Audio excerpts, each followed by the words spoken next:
Hi everyone, I'm Harshita and I'm going to be reviewing Samskara by U.R. Ananthamurthy. Samskara is an important novel of the 60s. It is a religious novella about a decaying Brahmin colony in a Karnataka village. Popular with critics and readers alike, it was published in 1965 and made into an award-winning controversial film in 1970. The novel was originally written in Kannada in 1965 and later translated into English in 1976. I have read the Oxford Indian Perennials edition, which was published in 2012. It has been translated by A.K. Ramanujan, who was a renowned Indian poet and a translator. Udupi Rajagopalacharya Ananthamurthy was born on 21st December 1932 in Melike village, Karnataka, because of which his stories set in rural Karnataka feel very real and authentic. He is one of the most influential representatives of the Navya movement in Kannada literature. He was trained in a traditional Sanskrit school and earned his BA and MA in English at Mysore University. While pursuing PhD studies at the University of Birmingham, he wrote his controversial first novel Samskara, published in 1965. It was a sensation in the world of Kannada literature. The central theme of the novel is the death of Naranappa and the complications concerned with the issues of his burial. Naranappa was an anti-Brahminical Brahmin who spent all his life in defying Brahmin beliefs and lifestyles. He brought a lower caste prostitute Chandari to the Agrahara and lived with her. The issue of his burial is left to Pranashcharya. In the process of finding a solution, he is tempted by Chandari and makes love to her. The sexual relationship with Chandari totally transformed Pranashcharya. The final part of the book describes Pranashcharya's journey on foot through forests and cities in search of an answer for himself. During his journey, he meets a young man named Putta. Putta embodies all of the worldly experiences that Pranashcharya has worked so hard in his life to overcome.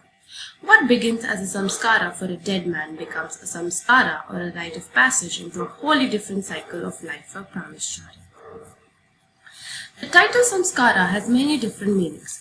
Interestingly enough, the novel incorporates most of the meanings of the word in its scope and content.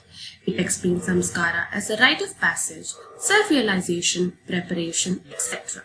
According to A.K. Ramanujan, who translated the novel into English, the title refers to a concept central to Hinduism.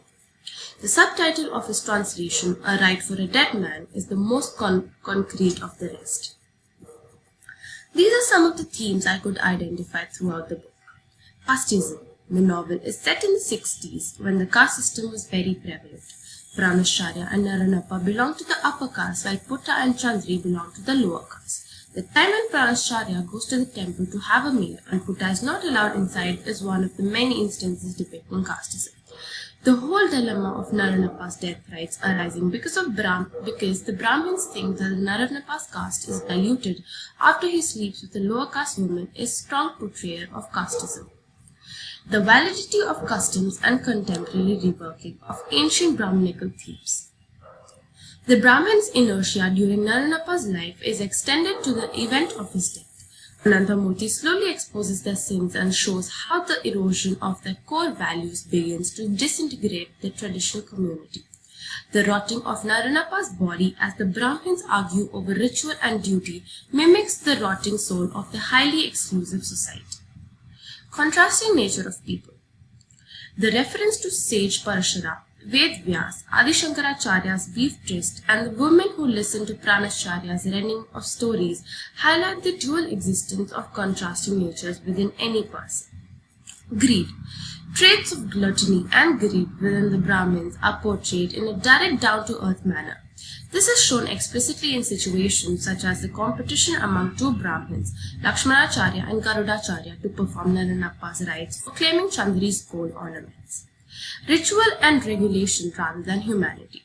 In Durvasapura, people are more concerned about not being able to eat till the cremation and about the dilemma of who will perform the rites rather than actually feeling a sense of loss and grief.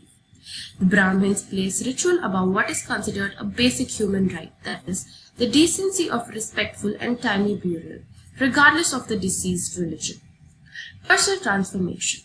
Self-awakening thoughts of Pranashcharya make him symbolically go through a rebirth. Pranashcharya has succumbed to the temptations and turned heathen.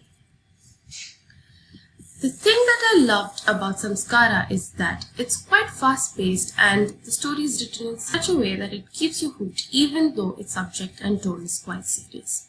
The author uses simple language which is easy to comprehend.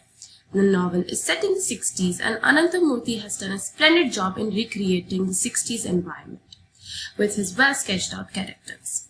The entire novel abruptly ends, leaving the readers to imagine the rest of the story themselves, which is something I like. There are not many criticisms except that the authenticity of some portions of the novel is questionable. Some sources confirm that the ancient scriptures do have provisions to handle the last rites of a Brahmin who has strayed from his prescribed duties. Also, there is a mention of vultures preying on plague-ridden rats, which is not possible. The novel is a straightforward portrayal of a serious issue that makes the readers think and reflect on convention and values that are a part or foundation of any social framework. This is especially relevant in today's transient world where these issues are being questioned, challenged and debated as ever. I found Samskara very fascinating and enjoyable. It makes a good read and is worth your time.